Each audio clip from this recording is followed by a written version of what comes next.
Praise the Lord. आप सबको जय मसीह की। परमेश्वर का धन्यवाद देते हैं एक बार फिर से कि परमेश्वर ने एक नई सुबह, एक नया दिन हम सबको दिखाया है। परमेश्वर ने हमें जीवन दिया, इसके लिए हम परमेश्वर को कोटि कोटि धन्यवाद दें। एक नया संदेश लेकर मैं आपका दोस्त पास्टर राज मसीह आपके समूह को उपस्थित हूँ। और आज का जो संदेश है वो बहुत महत्वपूर्ण है, क्योंकि हम बहुत बार ये सोचते हैं कि हमें आशीष क्यों नहीं मिल रही और हमें चंगाई क्यों नहीं मिल रही, हमारे घर में संतान की कमी है और हम बहुत गरीबी में और ऐसा जीवन जी रहे हैं कि लोग हमें बहुत छोटा समझते हैं, कोई प्रतिष्ठा नहीं है हमारी। ये चीज़ चलती रहती है इंसान के अंदर। ऐसा क्यों? फिर एक सवाल उठता है कि ऐसा क्या करें कि हम आशीषित हो जाएं, ऐसा क्या करें कि हम भले चंगे रहें, चंगाई मिले हमको, और हम ऐसा क्या करें कि हमारे घर से सारी समस्याएं दूर हो जाएं। बहुत से घरों में संतान नहीं होती, बहुत से घरों में अमन चैन नहीं होता, बहुत से घरों में परेशानियां चिंताएं होती हैं, बहुत से घरों में ये समस्या होती है कि लोग उनकी इज्जत नहीं करते, आदर मान नहीं करते।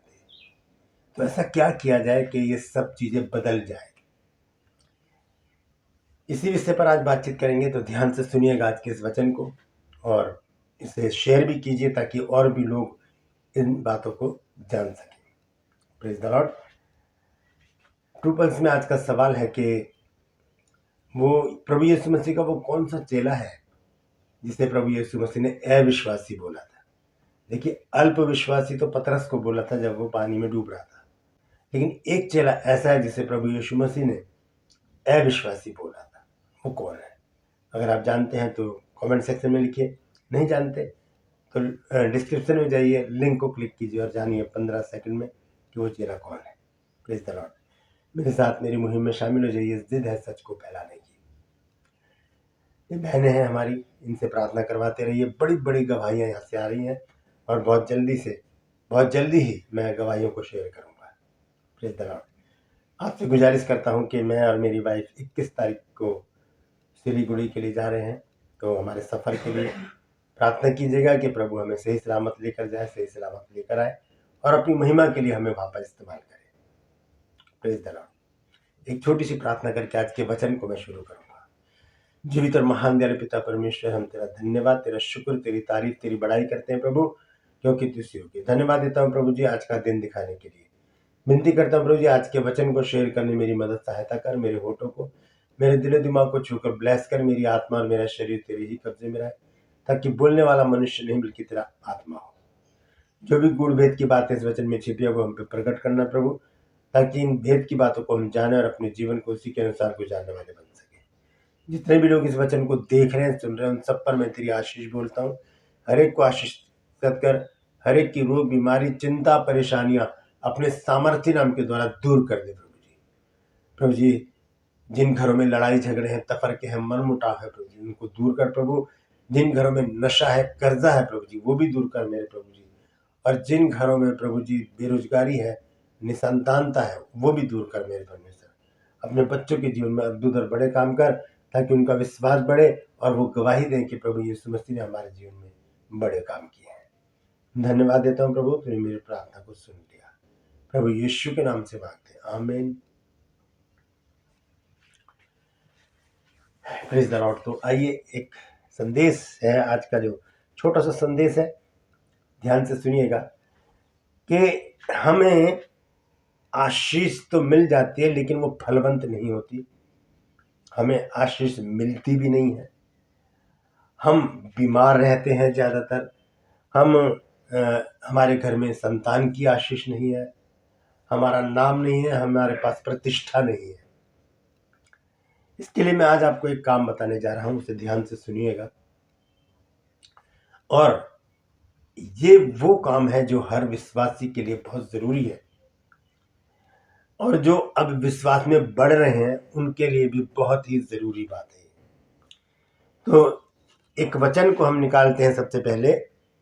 ये वचन है निर्गमन की पुस्तक में, और उसका 23 अध्याय और 25 पद। देखिए लिखा क्या है। लिखा है कि और तुम अपने परमेश्वर यहोवा की उपासना करना।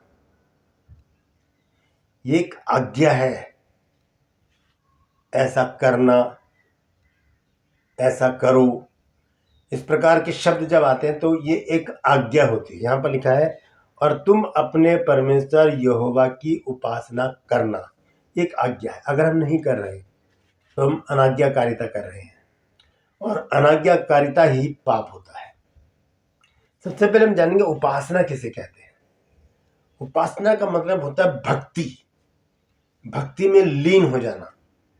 और भक्ति में कई प्रकार के काम होते हैं, जैसे कि आराधना, स्तुति, प्रार्थना, वचन मनन, वचन प्रचार, वचन का सुनना, चेन प्रेयर।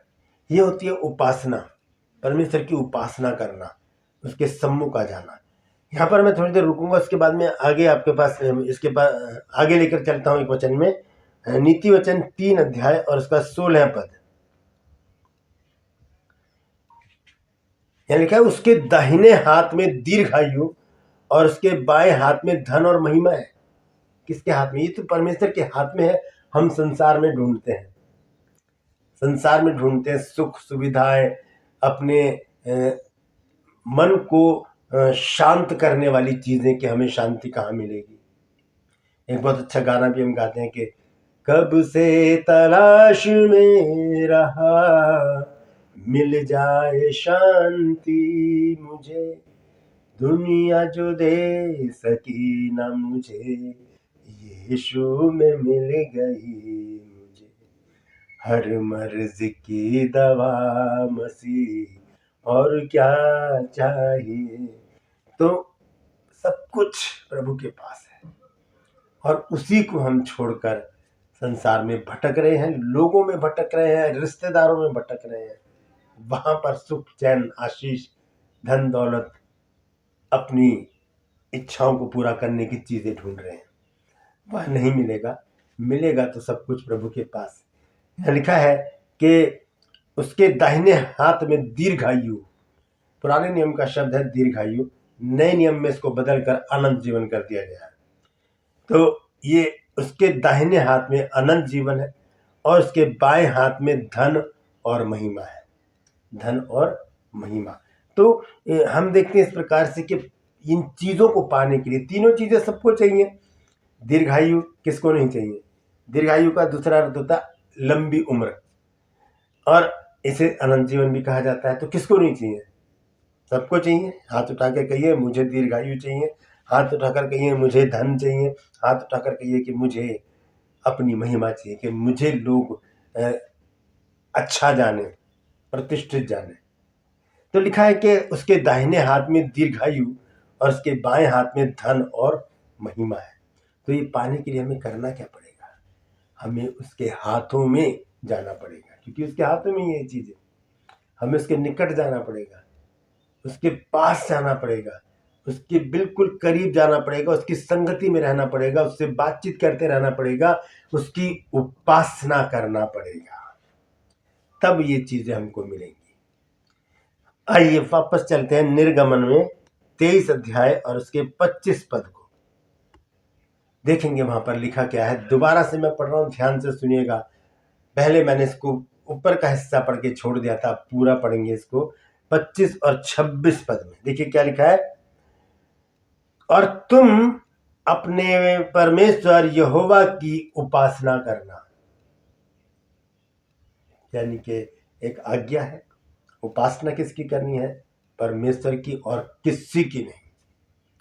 न किसी मनुष्य की, न किसी मूर्ति की, न किसी लकड़ी की, न किसी पत्थर की, न किसी पेड़ की, न किसी सेलिब्रिटी की, न किसी रिश्तेदार की। किसी की भी उपासना नहीं करनी। करनी है तो सिर्फ और सिर्फ अपने जीवित प्रभु, अपने जीवित परमेश्वर की हमें उपासना करनी है। क्या करेगा फिर वो जब हम उसकी उपासना करेंगे? सबसे पहले हम ये देखेंगे कि जब हम संसार की उपासना करेंगे, जब हम सेलिब्रिटी की उपासना करेंगे, जब हम लकड़ी, पत्थर, मूर्त की उपासना करेंगे, तो हमें मिलेगा क्या? कुछ भी नहीं। वो तो उनको खुद चाहिए होता है कि हमें कुछ दो। लेकिन जब हम परमेश्वर की उपासना करेंगे तब हमें क्या मिलेगा, मैं आपको यहाँ पर 5 बातें बताता हूँ। जब हम एक काम करेंगे, हम परमेश्वर की उपासना करेंगे, परमेश्वर 5 बड़े काम हमारे जीवन में करेगा। सबसे पहला काम वो करेगा, हमें आशीष देगा। देखिए आगे मैं पढ़ूंगा, लिखा है, और तुम अपने परमेश्वर यहोवा की उपासना करना, तब वो तेरे अन्न जल पर आशीष देगा। तब देगा वो, जब हम उपासना करेंगे। ऐसे नहीं मिलेगा। हमें उसकी उपासना करनी पड़ेगी, हमें उसके पास आना पड़ेगा, हमें उसका नाम लेना पड़ेगा, हमें उससे प्रार्थना करनी पड़ेगी, हमें उसकी आराधना स्तुति करनी पड़ेगी, हमें उसके वचन पर मनन करना पड़ेगा, हमें उसकी उपासना निरंतर करनी पड़ेगी। तब वो अन्न जल पर आशीष देगा, जो हमारा भोजन है उस पर आशीष देगा। पुराना खत्म नहीं होगा, नया हमारे किचन में आता रहेगा। पहली बात। दूसरी बात, तेरे बीच में से रोग दूर करेगा। रोग, बीमारी कोई सी भी हो, हमारे जीवन से परमेश्वर क्या कर देगा, उसको निकाल कर दूर कर देगा। क्यों? क्योंकि वो हमारा चंगा करने वाला प्रभु है, चंगा करने वाला प्रभु है। तो वचन में लिखा है कि प्रभु यीशु मसीह की रोग से जान पहचान थी। कोई सा भी रोग हो, उसका स्पेशलिस्ट है वो। तो पहला काम क्या करेगा परमेश्वर, कि वो हमें आशीष देगा, अन्न जल पर आशीष देगा। लेकिन उससे पहले हमारा क्या काम होगा, हम परमेश्वर की उपासना करेंगे। पहला काम परमेश्वर क्या करेगा, हमारे अन्न जल पर आशीष देगा। दूसरे काम को वो करेगा, हमारे बीच में से रोग को दूर कर देगा। कहाँ से? हमारे शरीर के बीच में से, हमारे परिवार के बीच में से, हमारी कलीसिया के बीच में से रोग दूर हो जाएंगे। Praise the Lord. तीसरा काम क्या करेगा प्रभु, तेरे देश में ना तो किसी का गर्भ गिरेगा और ना कोई बांझ होगी।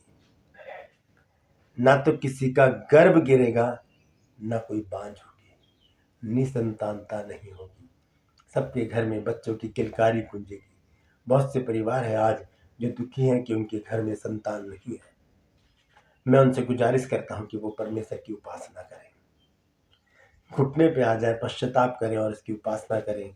ये वायदा परमेश्वर का है, ऐसा करोगे तो ऐसा मैं करूंगा।